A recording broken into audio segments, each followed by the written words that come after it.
नमस्कार. आज आपण एका विषयावर चर्चा करणार आहोत. ती चर्चा काही साधारण नाही, तर आपल्या देशाचे यशस्वी पंतप्रधान माननीय श्री नरेंद्र मोदी यांच्या जीवन पटावर आपण बोलणार आहोत. खरंच काही काही लोक मोठ्या प्रमाणात मेहनत करतात आणि त्या मेहनतीच्या बळावर यशाच्या शिखरावर जाऊन बसतात. त्यापैकी आमच्या देशाचे यशस्वी पंतप्रधान माननीय श्री नरेंद्र मोदी सुद्धा यांचा सुद्धा अशाच प्रकारचा इतिहास आहे. नरेंद्र मोदी यांचा जन्म 17 सप्टेंबर 1950 गुजरातमधील अहमदाबाद जवळील वडनगर या गावी झालेला आहे. अतिशय उत्साही आणि स्वयंस्फूर्त असे त्यांचं अस्तित्व होतं.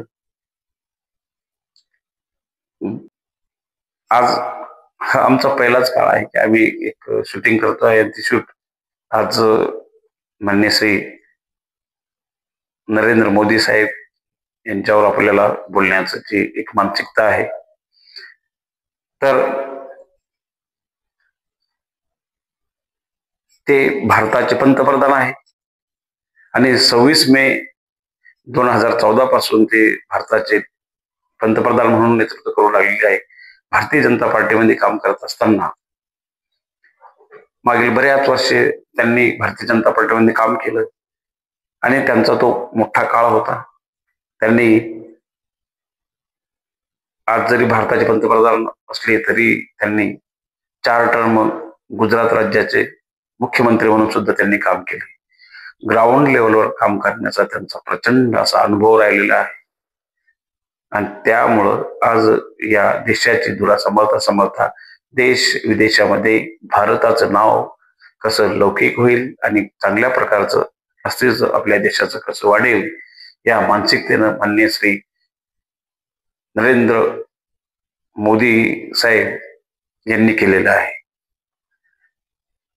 ते अतिशय हुन्नरी असे त्यांचं अस्तित्व होतं आणि ते भाजपच्या गुजरात विधानसभेच्या 2002 ते 2012च्या तसेच 1995 ते 1998च्या निवडणुकीत विजयांमध्ये मोदीचे मोठे योगदान होते.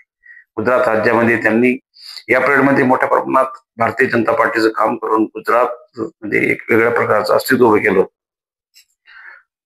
त्यांचा तो काळ अतिशय महत्वाचा होता. 2014 पर्यंत ते सतत 4 टर्म गुजरातचे मुख्यमंत्री राहिले आणि आता सुद्धा 2014, 2019 आणि 2024 मागचे 5 वर्ष, आता पुन्हा हे 24 आणि आता 25 म्हणजे जवळपास त्यांनी 11 ते 11.5 12 वर्ष निर्विवाद भारताचे पंतप्रधान म्हणून ते कार्य करू लागलेले आहे.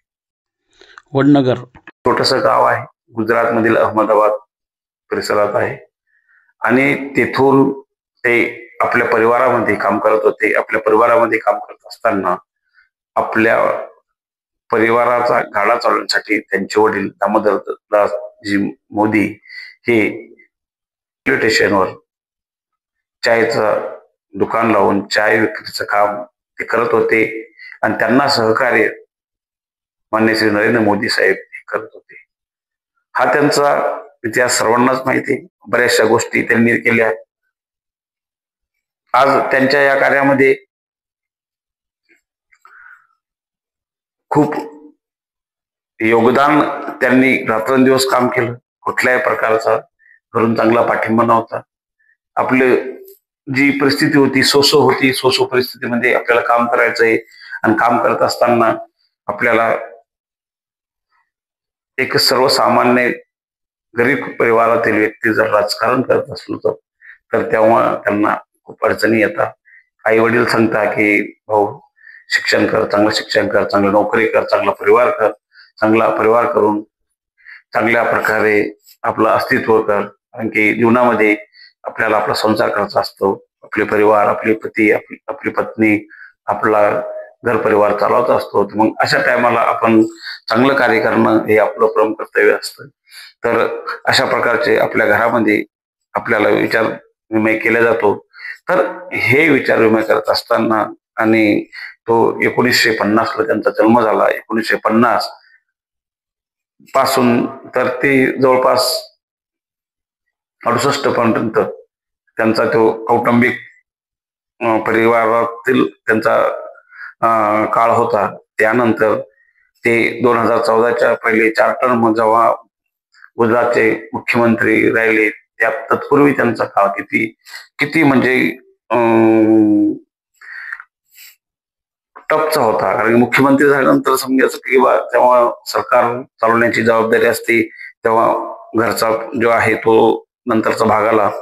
परंतु जेव्हा त्यांच्या जीवनामध्ये राजकीय हालचाली करत असताना, RSSचं काम करत असताना, म्हणजे जेव्हा 1977ला जेव्हा भारतामध्ये आणीबाणी लागली आणि आणीबाणी काळामध्ये नरेंद्र मोदी साहेब गुजरातमध्ये जेव्हा RSSचं काम करत होते, RSSचं काम करत असताना त्यांना बऱ्याचशा गोष्टीला सामोरे जावं लागलं. 1977 जून 1977 जेव्हा आणीबाणी लागली, त्यानंतर स्वर्गीय इंदिरा गांधी यांनी बऱ्याचशा नेत्यांना व बऱ्याचशा संघटनांना त्यांनी बॅन लावला. त्यापैकी RSS एक होतं. RSSच्या बऱ्याचशा अधिकाऱ्यांना त्यांनी जेलमध्ये टाकलं होतं. त्या टायमाला गुजरातमध्ये नरेंद्र मोदी अंडरग्राऊंड काम करत होते.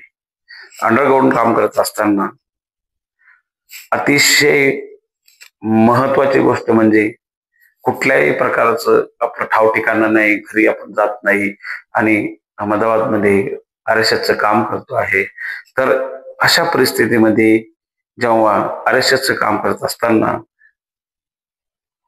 मग कुठल्याही प्रकारची लॉंग व्हिजन 100% स्वास्थ्यपूर्ण आपल्यामध्ये नसेल, अशी परिस्थिती समोर होती. 2 जोडी कपडे, त्यात बी ते स्वतः धुवायचे, मग राहायचं व्यवस्था नाही, खाय प्यायची व्यवस्था नाही, कुठल्याही प्रकारचं काहीच तारतम्य नाही.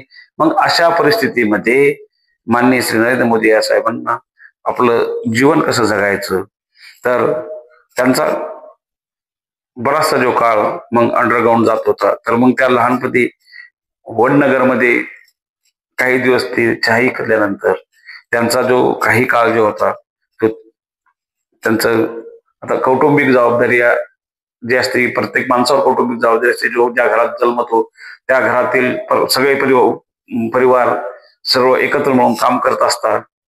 माननीय श्री नरेंद्र मोदी साहेब सुद्धा काम करत होते. त्यांच्या जातीच्या रूढी परंपराने त्यांचं लग्न त्यांच्या बाल्यावस्थातच जसोदाबेन यांच्यासोबत झालेलं आहे. हे अशी कबुली माननीय श्री नरेंद्र मोदी साहेब यांनी दिलेली आहे. आणि किशोर वयात लग्न झाल्यामुळं ते लग्न फक्त लग्न होतं. त्या लग्नाला असं तेव्हा जो काळ होता भारताचा, त्या टायमाला लहानपणी लग्न व्हायचे. लहानपणात लग्नामध्ये त्यांचा जीवन काळ तो चालत गेला. नंतर ते कधी आपला संसारिक जीवन जगू शकले नाही, कारण की जेव्हा ते मोठे झाले त्यांनी तेव्हा घर सोडलं. आणि म्हणून जशोदाबेन सुद्धा कधी नांदाला म्हणून त्यांच्या घरी नाही आल्या. मग ते त्या काळामध्ये मोदी साहेब घर सोडून बरेच दिवस बाहेर राहिले तेव्हा त्यांनी स्वामी विवेकानंद यांचा पाठपुरावा केला. म्हणजे त्यांच्या वैचारिक दृष्टिकोन समोर ठेवून, त्यांच्या विचारांना समोर ठेवून ते स्वामी विवेकानंद यांच्या मिशनने जे आश्रम त्यांनी काढलेले, स्वामी विवेकानंदचे आश्रम, त्या विविध ठिकाणी स्वामी विवेकानंद यांनी आश्रमाला त्यांनी भेट देत राहिले. मग त्या ठिकाणी बरेचसे जे हिंदू आश्रम होते त्यापैकी काही राजकोट मधील रामकृष्ण मिशन असं म्हणून जे महाविद्यालयीन शिक्षण आवश्यक असल्यामुळे मोदी प्रत्येक वेळी अशा ठिकाणी ते राहत होते. म्हणजे जसं काही कोलकाता जवळील बेलूर मठमध्ये ते होते बऱ्याचशा दिवस. त्यानंतर अल्मोडा येथील अद्वैत आश्रम आणि राजकोट मधील रामकृष्ण मिशन आश्रम या ठिकाणी मोदी साहेबांनी बराच काळ घातला तो आपला पिरियड मधला. आणि त्यानंतर ते अहमदाबादमध्ये त्यांचा जास्त वावर होताच. पुन्हा ते अहमदाबादमध्ये आल्यानंतर हेगडेवार भवन RSSचे जे कार्यालय मुख्यालय जे होतं अहमदाबादमध्ये हेडगेवार भवन, त्या ठिकाणी त्यांची ओळख एका व्यक्तीच झाली. त्या व्यक्तीचं नाव होतं इनामदार. यांच्याशी ओळख झाल्यानंतर त्यांनी 1971 च्या काळी जेव्हा भारत पाकिस्तान युद्धानंतर त्यांनी आपल्या काकांसाठी काम करणे बंद केले, म्हणजे ते RSS साठी पूर्णवेळ प्रचार प्रसार करायला लागले आणि इनामदार काकाजी अंतर्गत काम केले. युद्धाच्या काही काळ आधीच मोदींनी नवी दिल्ली ते भारत सरकार विरोधात अहिंसक युद्धात भाग घेतला. म्हणजे त्यांनी त्या टायमाला भारत सरकार विरुद्ध सुद्धा त्यांनी ज्या ज्या गोष्टीला विरोध करतात त्या गोष्टीचा विरोध करू शकत होते, कारण की त्यांना माहित होतं की मी भारताचा नागरिक आहे आणि या भारताच्या नागरिक असल्या कारणाने मला सुद्धा या देशाचं चांगलं भविष्य घडावं, चांगलं अस्तित्व यावं, या माध्यमातून माननीय श्री नरेंद्र मोदी साहेब काम करत होते. काम करत असताना त्यांना प्रचंड अडचणीला तोंड द्यावं लागले आणि त्यांनी बरेच दिवस म्हणजे त्या आणीबाणीच्या काळामध्ये ते मोठ्या प्रमाणात अंडरग्राऊंड राहिले आणि नंतर त्यांची जी कारकीर्द सुरुवात झाली ते ते त्या काळामध्ये म्हणजे जो जून 1977ला जेव्हा आणीबाणी लागली आणि ते आणीबाणीचा काळ मोठा खतरनाक काळ होता. त्या आणीबाणीच्या काळामध्ये RSS बॅन लागले होते. मग गुजरातमध्ये भूमिगत ते काम करत होते. अशा परिस्थितीमध्ये आपण बोला ना, काय काय माणूस करू शकतो की ज्या ठिकाणी काहीच नाही, घरून सुद्धा पाहिजे तसा प्रकारचा सपोर्ट नाहीये आणि 5-6 प्रत्येकापैकी आपण एक आहोत आणि आपल्याला या सर्व जबाबदारी पाळायची आहे. मग ते मोठ्या प्रमाणामध्ये भारतीय जनता पार्टीच्या माध्यमातून काम करायला लागले. भारतीय जनता पार्टी 1900 जो पिरियड होता 85च्या वगैरे त्या टायमाला जसे 85 पिरियडमध्ये ग्रो करू लागली होती. मग त्यांनी 1990ला जे आहे भारतीय जनता पार्टीच्या माध्यमातून रामरथ यात्रा जी काढण्यात आली होती, ती रामरथ यात्रा मुरली मनोहर जोशी यांच्या माध्यमातून अहमदाबाद शाळा स्थापनेऐवजी म्हणजे अशा बऱ्याचशा गोष्टी त्यांनी केल्या. नंतर त्यांनी शंकरसिंह वाघेला जेव्हा यांचं सरकार 1992ला गुजरातमध्ये होतं त्या टायमाला सुद्धा ते गुजरातमध्ये मोठ्या प्रमाणात हालचाली करतो, राजकीय हालचाली करतो आणि शंकरसिंह वाघेला यांच्यासोबत त्यांचा वाद झाला आणि ते नंतर पुन्हा भूमिका निभावली होती. मग 1999 मध्ये मोदी निवडणुकांच्या राजकारणाकडे परत आले आणि त्यानंतर त्यांनी काही कारणास्तव त्यांच्या वादविवाद झाला आणि त्यांना हरियाणा, हिमाचल प्रदेश अशा पंजाब आणि दिल्ली या भागामध्ये त्यांना पक्षाने जबाबदारी दिली, आपण तिथं काम करावं. तो काळ मोदी साहेबांसाठी खूप अवघड होता. त्यांनी मग हरियाणा, पंजाब, हिमाचल प्रदेश, दिल्ली या भागामध्ये मोठ्या प्रमाणामध्ये काम करायला सुरुवात केली. पक्षाची भूमिका तिथे त्यांनी केली आणि मग अशा काही गोष्टी ते करत राहिले. पुन्हा 1998ला ते म्हणजे बऱ्याचशा ज्या गोष्टी त्यांच्या होत गेल्या. मग त्यांचा काळ तो झाल्यानंतर पुन्हा मोदी साहेब 2001ला गुजरातमध्ये आले आणि 2001ला केशुभाई पटेल यांची प्रकृती बिघडल्यामुळं तिथं पोटनिवडणूक भाजपला काही विधानसभा जागा गमाव्या लागल्या. 2001 मध्ये भुज ते येथे झालेल्या भूकंपात त्यांनी भाग घेतला. मग त्यांचं लालकृष्ण अडवाणी साहेबांच्या माध्यमातून त्यांनी काम केलं आणि 3 ऑक्टोबर 2001 रोजी त्या डिसेंबर 2000 भाजप तयार करण्याची जबाबदारी पटेल यांच्या ऐवजी गुजरातचे मुख्यमंत्री म्हणून घेतली. म्हणजे ते 2001-2च्या काळामध्ये भाजपचे जे आहे त्यांनी जबाबदारी घेतली आणि मुख्यमंत्री म्हणून ते गुजरातचे 3 ऑक्टोबर 2001 रोजी त्यांनी जेव्हा गुजरातचे मुख्यमंत्री झाले आणि त्या मुख्यमंत्र्याच्या माध्यमातून मोदी साहेबांना कुठल्याही प्रकारचा तिथं ब्रेक घ्यायची गरज पडली नाही. मोदी साहेब तेव्हा मोठ्या प्रमाणामध्ये हालचालीत आली आणि त्यांनी आपलं अस्तित्व कसं तयार करावं आणि कशा प्रकारे आपल्या अस्तित्वाला द्यायचं, एकामागे एक त्यांच्यावर बऱ्याचशा गोष्टी आल्या. मग या गोष्टी कशा हँडल करायच्या, कशा पद्धतीनं आपल्याला या गुजरात राज्याला चांगलं डेव्हलप करायचं, तर त्यांनी 2001 ते 2014 पर्यंत 4 वेळेस गुजरातचे मुख्यमंत्री म्हणून त्यांनी जो कार्यकाळ घातला, तो कार्यकाळ त्यांच्यासाठी खूप महत्वाचा होता. त्यानंतर भारतातील राजकीय हालचाली मोठ्या प्रमाणात खालीवर होत चालल्या होत्या, तेव्हा लालकृष्ण अडवाणी साहेब आणि बरेचसे जे नेते, राजनाथ सिंग साहेब आणि भारतीय जनता पार्टीचे मोठ्या प्रमाणात जी काम करण्याची क्षमता असणारे नेते भारतीय जनता पार्टीच्या माध्यमातून मोदी साहेब यांच्या पाठीमागे उभे राहिले. कारण की मोदी साहेबाचा जो विकासाचा जो ध्यास होता तो 2014 पर्यंत त्यांनी गुजरातमध्ये करून दाखवला होता. तत्पूर्वी 2002 चे जे गुजरात दंगली झाल्या त्या दंगलीमध्ये सुद्धा मोदी साहेबांना वडलं गेलं आणि बऱ्याच टायमाला त्या दंगलीच्या माध्यमातून हिंदू मुसलमान अशा प्रकारचा वाद तिथे घडत गेला आणि तो वाद अतिशय म्हणजे खतरनाक होता. यामुळं त्या गुजरातच्या दंगलीच्या माध्यमातून मोठ्या प्रमाणात नागरिकांमध्ये चलविचलपणा आला.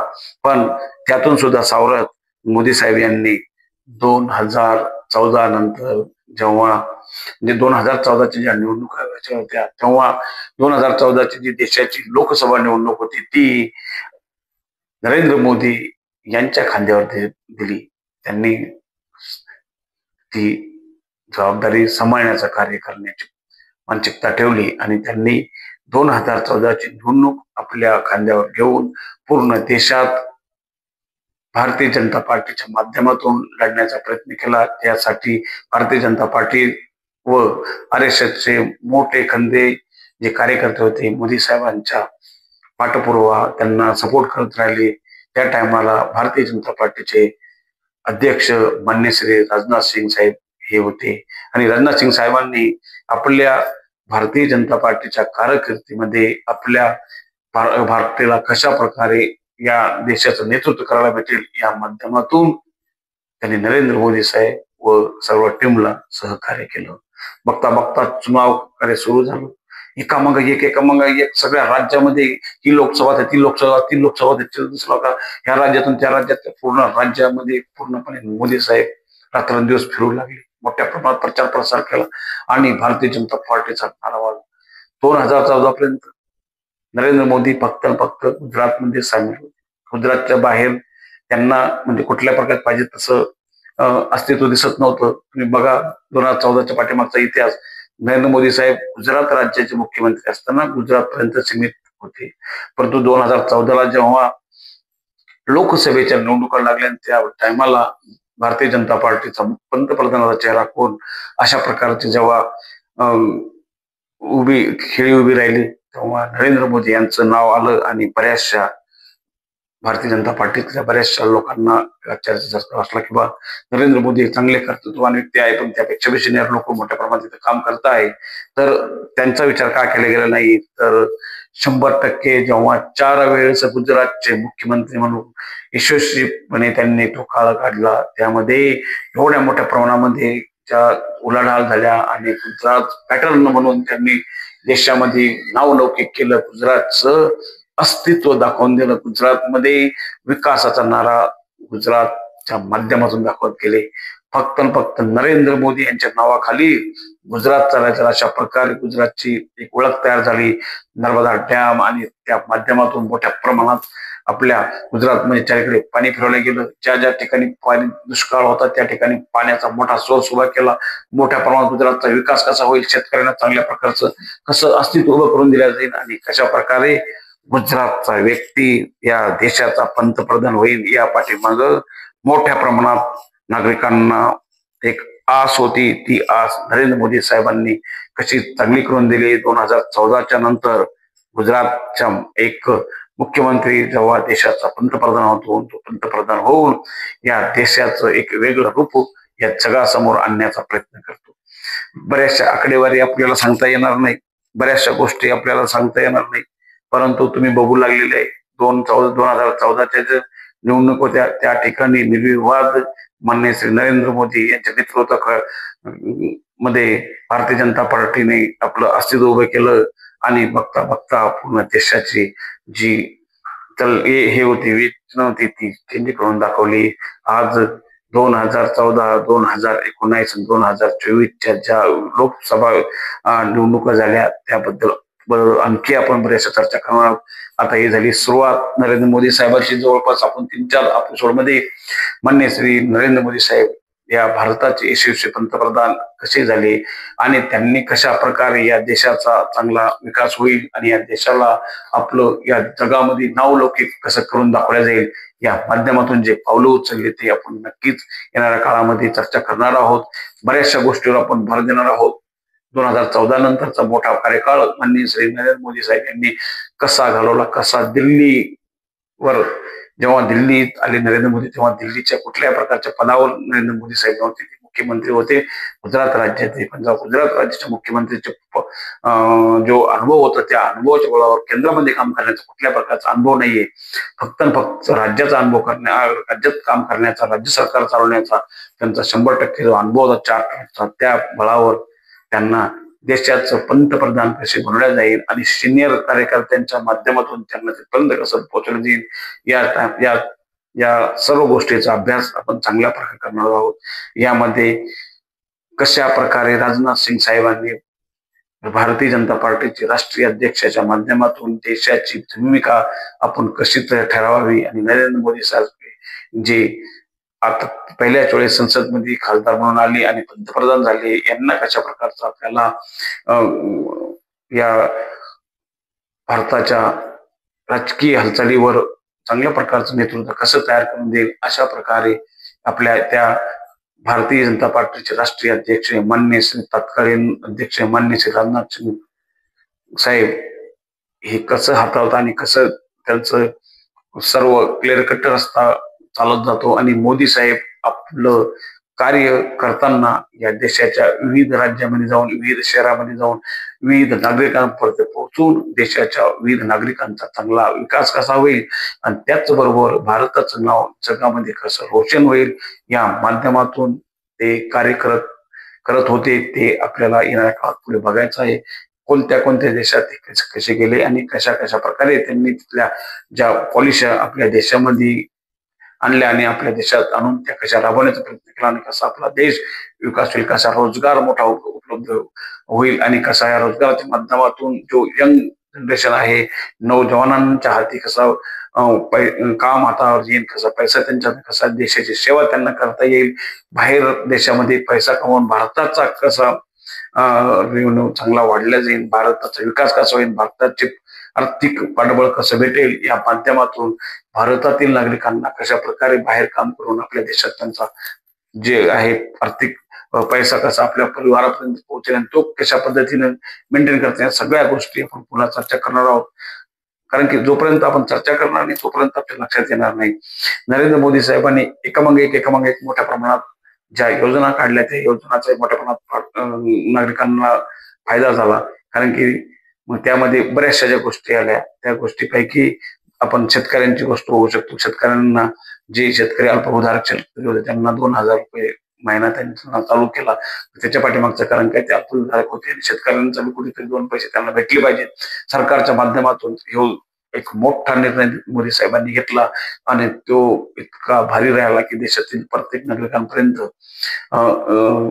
जे देशामध्ये ज्या योजना कल्याणकारी योजना राबवून चालू होत्या त्या योजनेचा फायदा होईल या दृष्टिकोनातून माननीय नरेंद्र मोदी साहेब यांनी मोठ्या प्रमाणात हालचाली केल्या आणि त्याचा फायदा आम जनतेपर्यंत झाला. कारण की तुम्हाला सांगतो बऱ्याच नागरिकांना बँक काय हे माहित नव्हतं किंवा बँकेचे अधिकारी त्यांना उभे करत नव्हते.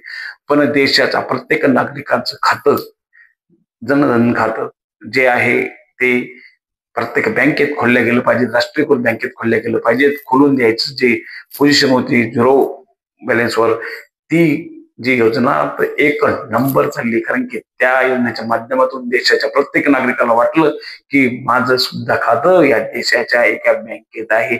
मी कधीच बँक पाहिली, माझं कधीच खातं नाही उघडलं आणि आता मला त्या बँकेमध्ये जाऊन पैसे काढता येणार, त्यात पैसे टाकणारे. मी जर कधी काही शेतीमध्ये काही कमवलं असेल, 2 पैसे माझे आले असेल तर तिने किती दिवस माझ्याजवळ सांभाळून ठेवू आणि माझं खातं नसल्यामुळे मला अडचणी यायच्या. परंतु देशाचे यशस्वी पंतप्रधान माननीय नरेंद्र मोदी साहेब यांनी या देशातील प्रत्येक नागरिकाला राष्ट्रीयकृत बँकेमध्ये खातं खोलून दिलं आणि त्या माध्यमातून बऱ्याचशा नागरिकांना त्याचा फायदा झाला. याबद्दल आपण अजून 3 ते 4 एपिसोड करणार आहोत. आपण नक्कीच या स्टोरी सोबत राहा आणि येणाऱ्या काळामध्ये नरेंद्र मोदी बद्दल ज्या तुम्ही स्टोरी ऐकल्या नाही, काही कहाणी ऐकल्या नसेल बद्दल, ज्यावेळी काही आणखी बऱ्याचशा माहिती आहेत पण तुमच्यापर्यंत ते पोहोचण्याचं ते पोहोचण्याचं काम आम्ही तुमच्यापर्यंत करू. तोपर्यंत जय हिंद, जय महाराष्ट्र.